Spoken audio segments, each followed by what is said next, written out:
نحمده ونستعينه ونستغفره ونؤمن به ونتوكل عليه ونعوذ بالله من شرور أنفسنا ومن سيئات أعمالنا من يهده الله فلا مضل له ومن يضلله فلا هادي له ونشهد أن لا إله إلا الله وحده لا شريك له ونشهد أن محمدا عبده ورسوله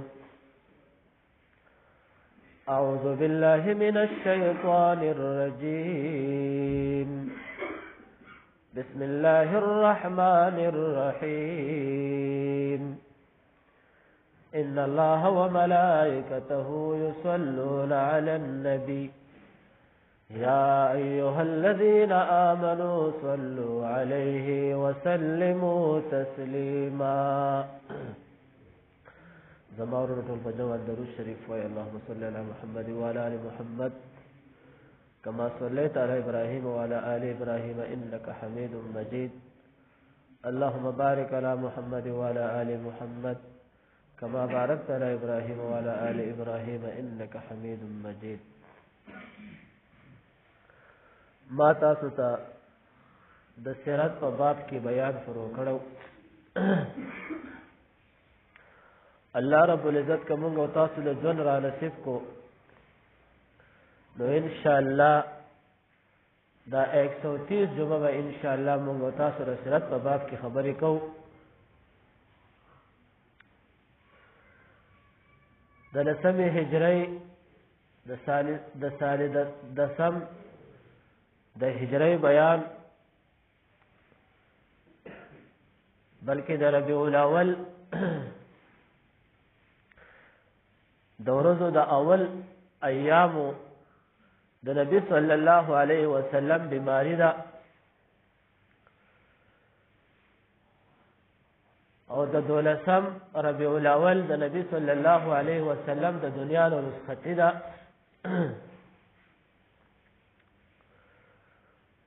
خو تاسو ته مې تیر شوی جمعة المبارک په ورځ باندې د نبی صلی الله علیه وسلم د اخرنه بیان د هغه یو پنځه خبرې مې تاسو ته نقل کړې وي وس ان شاء الله یو څلور خبرې مې تاسو ته بیان کړې وي وس ان شاء الله نورې به بیانو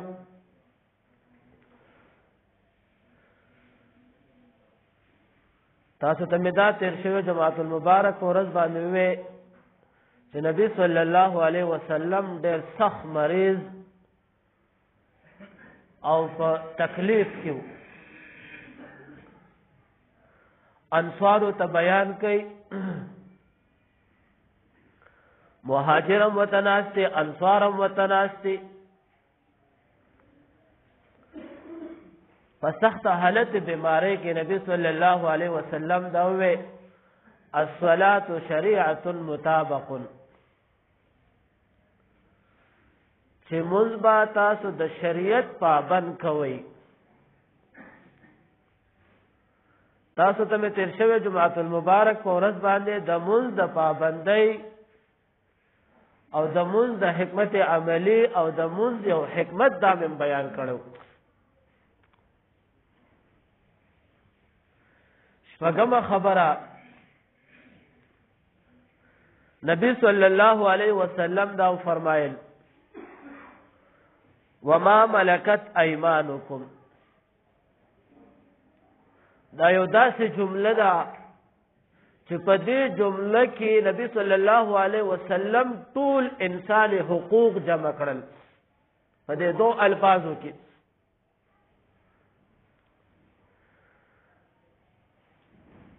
چې کم تاسو خیل لاسونه مالکان دي تاسو لاسونه مالکان دي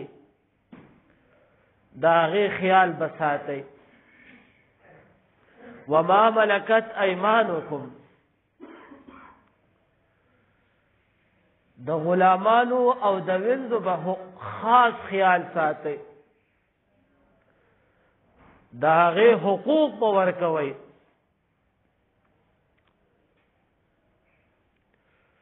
تفاسیر لیکي او محدثین لیکي چې دا یو داسې جمله ده چې دې جمله کې نبی صلی الله علیه وسلم مبارکه انسان حقوق ټول جمع کړل.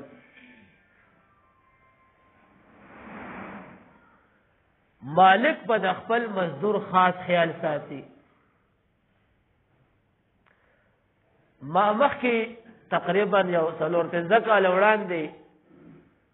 د مزدور او د مالک متعلق بیان کړو تاسو ته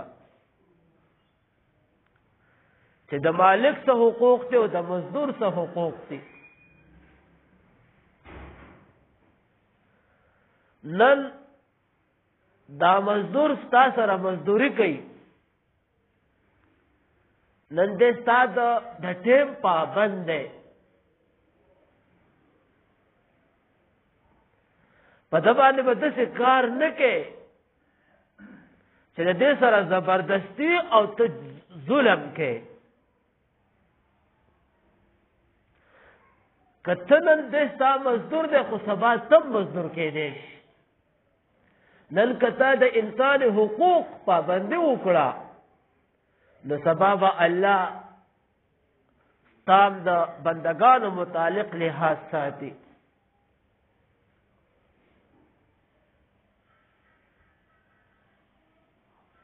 او مالک بدا او مزدور بدا نه کوي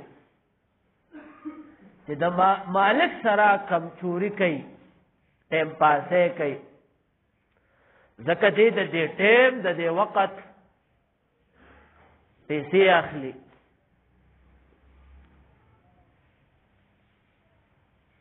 یو طرف ته نبی صلی الله علیه وسلم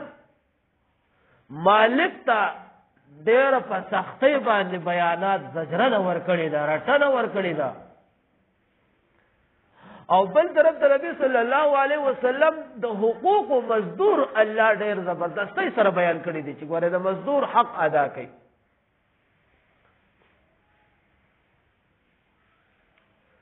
نبی صلی الله علیه وسلم فرمایي،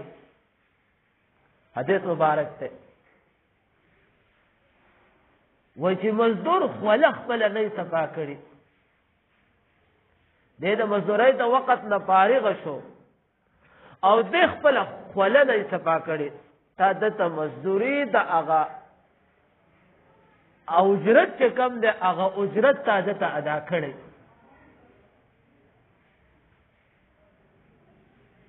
ځکه د مزدور زړه ته تکلیف میلاو نشي.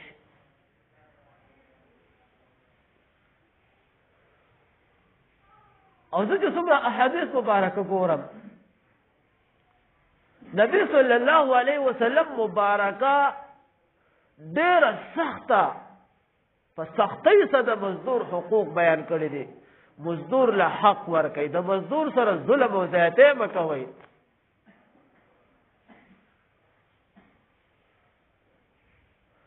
استاد محترم بداویل حسن جان رحمت الله علیه وکنن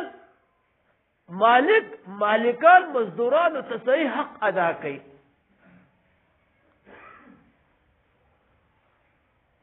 او مزدور د سره په ښایسته طریقې سره مزدوري کوي نو د دواړو د جانبینو د طرفه به صحیح عمل رواني، د مالک کار به سرته رسي. مزدور ته به مزدوري اجرت هغه حق ادا کیږي. که مزدور په کام کې کام چوری کوي، ټیم ضایع کوي، نو د مالک کار به ختم شي. چې د مالک کار ختم شي نو دواړه طرف ته نقصان شي. د مزدوري ختمه شو، دواړه طرف ته به پریشانۍ نه راشي. نبی صلی الله علیه وسلم مالکانو ته دا حکم ورکو وما ملکت ایمانکم، خیال بساتئ. اخرنه بیان د نبی صلی الله علیه وسلم دی.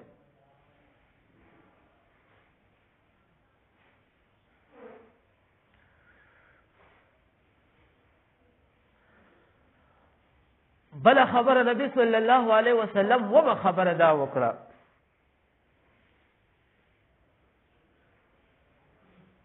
دې کې نبی صلی الله علیه وسلم ځان ته او صحابو ته دا بیان کو اشاره کولا چې د دنیا نه روان یم چې تاسو له بده دې نه پس د نور ملکونو نه وفدونه راځي د نبی صلی الله علیه وسلم عادت مبارکه دا چې کله به کوم مهمان رالل وفدونه برالل قبیله براله نبی صلی الله علیه وسلم بخال الله نه لګل دا د نبی صلی الله علیه وسلم عادت مبارکه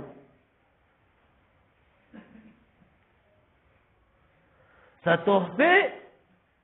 طائف په ورکول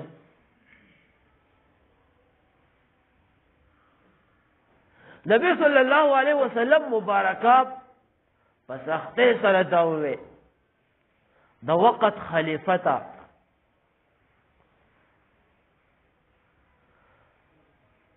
او مشران ته داوي ټول امت ته دا بیان د تر اخرت پوري تر قیامت پوري چې کله تاسو له وفدون راش مهمان راش داغه خاص خیال بساتئ او بلادا خالل استه نه لګي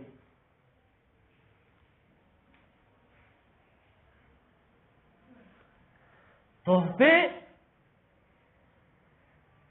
او سستا د وس مطابق هغه عمل مور سره کې توبه به ورکه ما دې خبره کې سوچ کوو د دې توبه ډېر زیات فواید کم وفدونه چې تعالی راش یو کم خلق راغلی وفدون یو خو چې هغه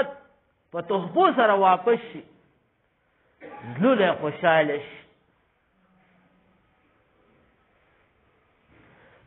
دا توبه پس لکه نرمواله پیدا کوي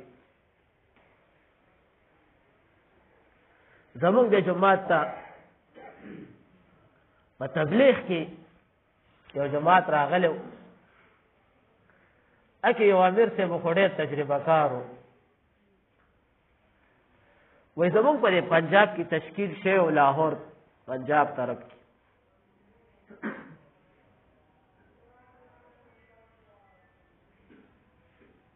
نو اچھے سمر خلق والا تبلیغ ډیر سخت مخالف نو اهل لري چې د جماعت امام پیش امام مخالف نو قوم دا غس اکثر ولاړي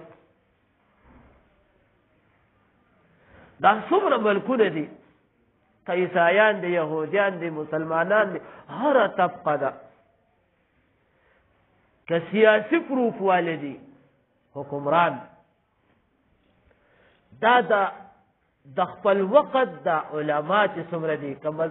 عیسایان دي هغه خپل يهوديان هغه خپل دا علما په خپل لاس کې کنټرول اصلي نه به وته مشکلات نه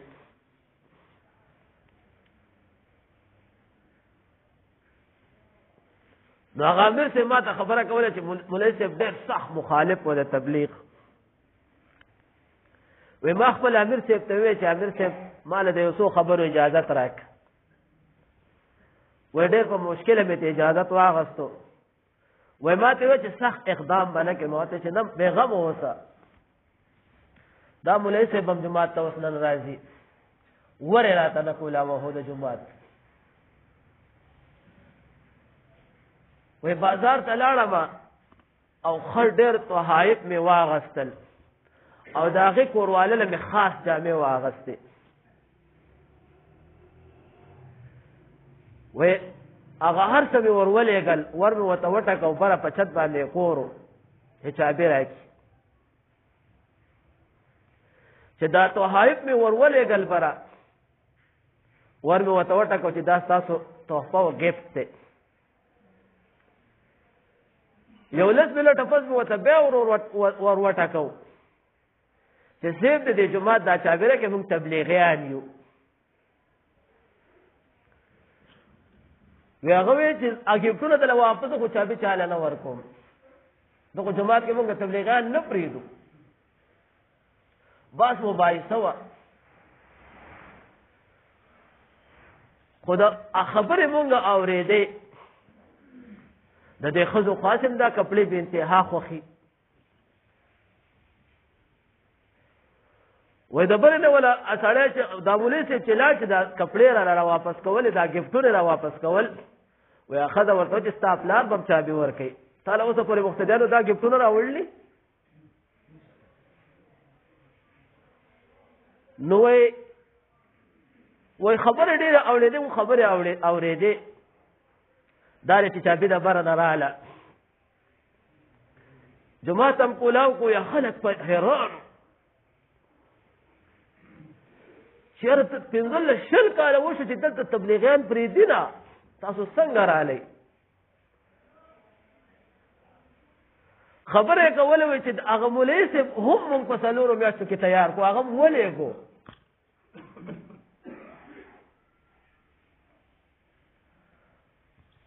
او څه ډېر غټ جوماتونه یادول چې دغه جومات نه مونږ ډېرې غټې سیروزې ولېږلې په 4 میاشتو کې کدان جومات دی، دا غټه د کمال خبره ده. نو زما د دې امیر صاحب خپل منځ کې باس مو ګپ شپ هم لګاوو د دې ګفټ متعلق. ما ته ویل چې قاري صاحب د دې ګفټ زور هلته ما ګټلی. نو نبی صلی الله علیه وسلم 1400 کاله وړاندې دا خبره کړې ده چې تاسو ته وفدونه راشي، نو په وفدونو کې به خاص وفد به بغیر تحفې نه واپس کوئ. دیکھو کې د مجلس کې خو جانان ابو بکر صدیق رضی الله تعالی عنهم تشریف فرماو. دا اصل اشاره دته و ځکه دا حکیم خلیفه به جوړېدو د نبی صلی الله علیه وسلم نه پس.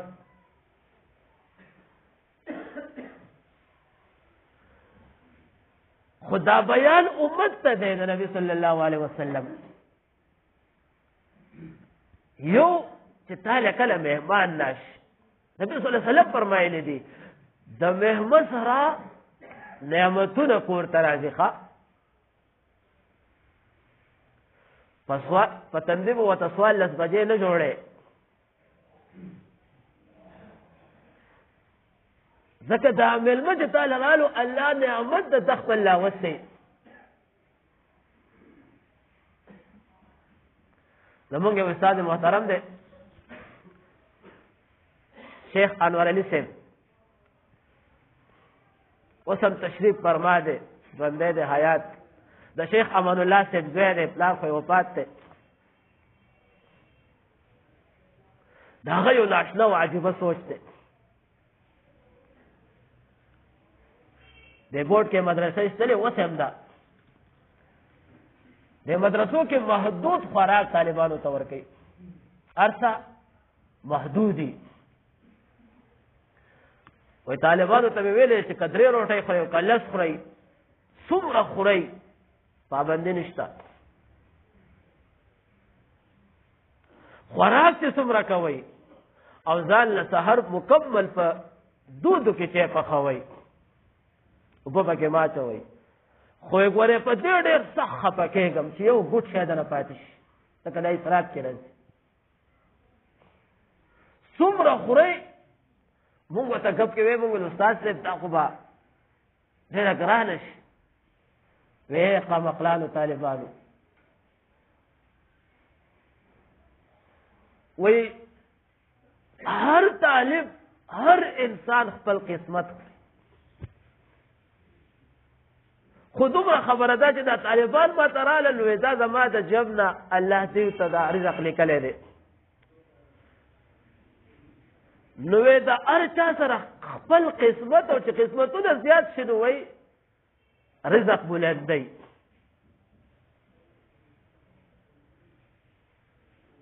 مهمان چې ساکور ته راشي نو د مهمان سره نعمتونه راځي هغه خپل قسمت راوړي ستا په کور کې د هغې رزق الله دغه وخت کې لیکلی دی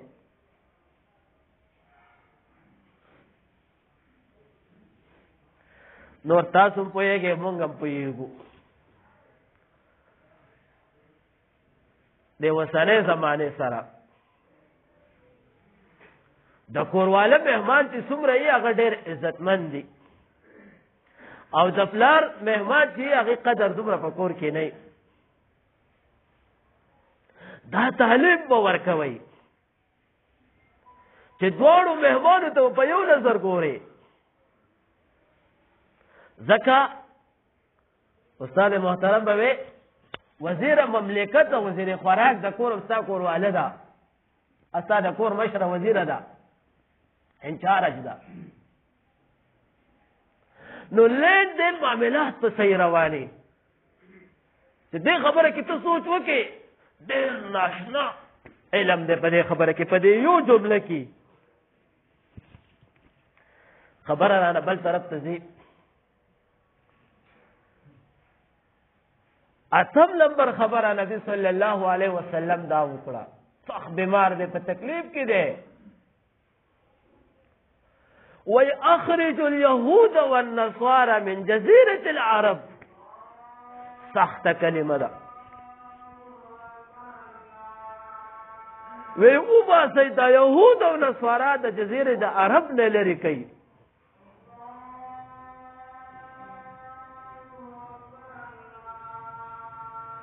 دې کې ډېر زیات علم دی نن چې مسلمان ځان کمزوری کړی دی د نبي صلی الله علیه وسلم په تعلیماتو باندې عمل نشته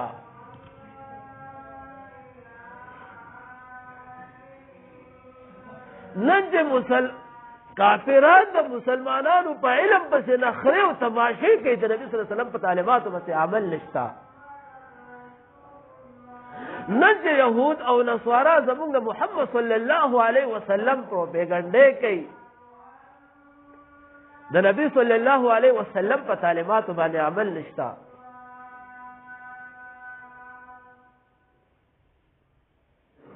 که مسلمان ځان نن مضبوط کو او د نبی صلی الله علیه وسلم په تعلیماتو ودرېد دا په دنیا کې کامیاب دی او په آخرت کې خو کامیاب دی خو دنیا ورته جنت جوړیږي تاسو به اکثر د علماو نه اورېدلي دا حضرت ابو بکر صدیق رضی الله تعالی عنه زمانہ دا حضرت عمر فاروق رضی الله تعالی عنه زمانہ دا څومره عرب ملکونه دي تر ترک پورې عراق مصر فلسطین دا د یو مملکت لاندې ځکه تعلیمات د نبی صلی الله علیه وسلم یهود او نصارا سر نشو چتولی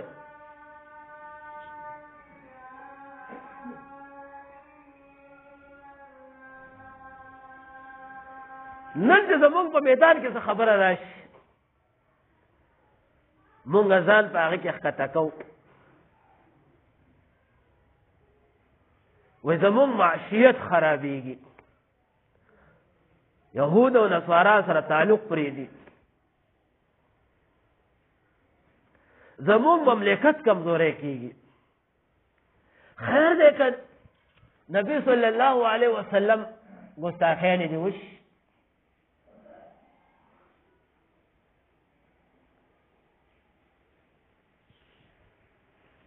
نبی صلی الله علیه وسلم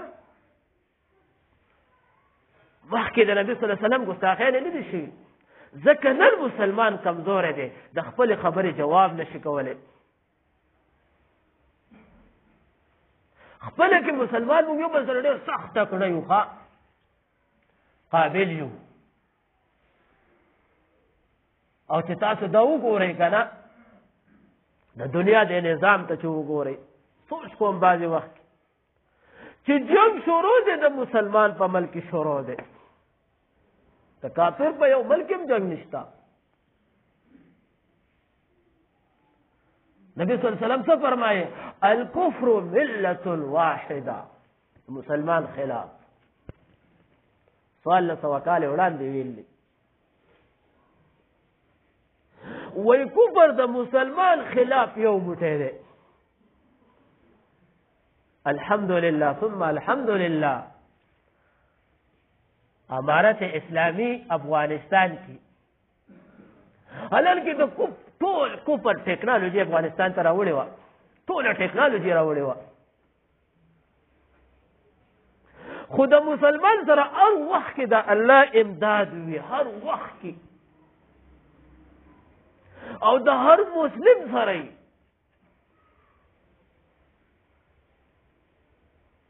هم د دنیا دپاره هم د آخرت دپاره. بعضې وخت کې مسلمان په یو مشکل کې راګیر شي، خدای د آخرت ګټئ، آخرت له ولا الله ذخیره جوړوي چې آخرت کې ښایسته شي. خدا د دنیا مزاج دی، څوک په دنیا کې کمزوری دی او څوک لږ مالدار دی، او دا امتحان دی. دا ټول دا دنیا په شکل امتحان ده. نبی صلی الله علیه وسلم فرمایي الکفر ملت واحده، وای کفر د مسلمان خلاف تر قیامت پورې دا یو دی.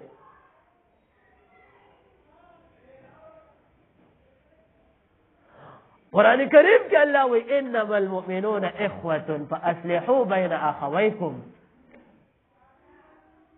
او څومره مسلمان دی دا د یو بل ورونه دي. قرآن کریم الله رب العزت دې ته درجه د ورورۍ ورکړې ده. نو د ورورۍ درجه ده چې ورور په ورور خفي، ورور د ورور په تکلیف خفه کېږي.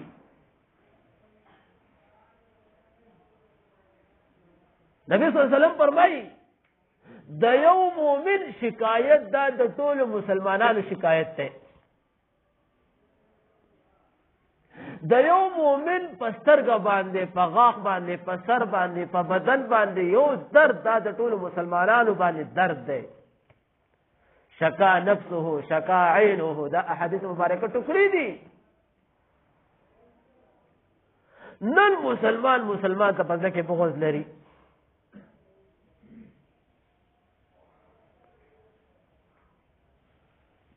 دا ولې؟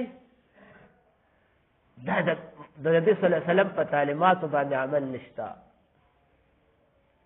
چې کله موږ د نبی صلی الله علیه وسلم په تعلیماتو باندې عمل وکړو او دا خپل زد او کینه او بغض هم پرېښوستو، دا د موږ کامیابي ده. موږ نن بغضیان هم یو، کینهګر هم یو. نبی صلی الله علیه وسلم تعلیماتو باندې عمل نه کوو. سخت جمله نبی صلی الله علیه وسلم اخرج اليهود والنصارى من جزيره العرب. حالانکه په هغه وخت کې یهود او نصارا ډېر په طاقت کې وو. لکه نن چې په موږ امریکا یادو، امریکا یو بو دی. هغه ټیم کې یهود یو بو وو، خو داسې شکست یې وخوړ چې د جزیره عرب نه ټول وویستل، مدینه وبکې خالی کړه. حضرت عمر فاروق رضی الله تعالی عنہ د خیبر نه وویستل. زه چې نن دا ارسه اورم چې خفګان راشي، قسم په خدای چې خفګان راشي. موږ نن د یورپ ممالکو ته څه خوشحالېږو، ځان پې وژنو. ښه زما اخرنۍ خبره کوم ټایم راته هم نشته. د ورسه کې یو ډیسپي مونږ ورته د ډېر د خوشحالۍ نه ډېر دیندار و. ملا عمر به ورته ویل، په هغه وخت کې ملا عمر ژوندی و، ډېر دینداره سړی و، محمد زیب نوم یې و. هغه ته هغې تللی حکومت 4 میاشتو ته په ټریننګ لېږلی وم لندن ته. 1 میاشت مې تېره کړه، اذان مې نه اورېدو. اذان وای قسم په خدای چې وای ډېر خلکو راته ملت وکړو چې ډېر به مالدار شي او دې ما چې دا یو الله په پاکستان کې دی په لندن کې دی د غریب چې الله ماته کوم لیکلی په پاکستان کې به راکوم دلته به راکوي وای دا ملګري دا وبدونه راپسې راټول شو چې مزه مو ته چې نه یې سارېږم د دې اذان مزه او خوند وی چې په کراچۍ کو شم او اذان شروع شو کېناستم وای دا بدن مې وای داسې شو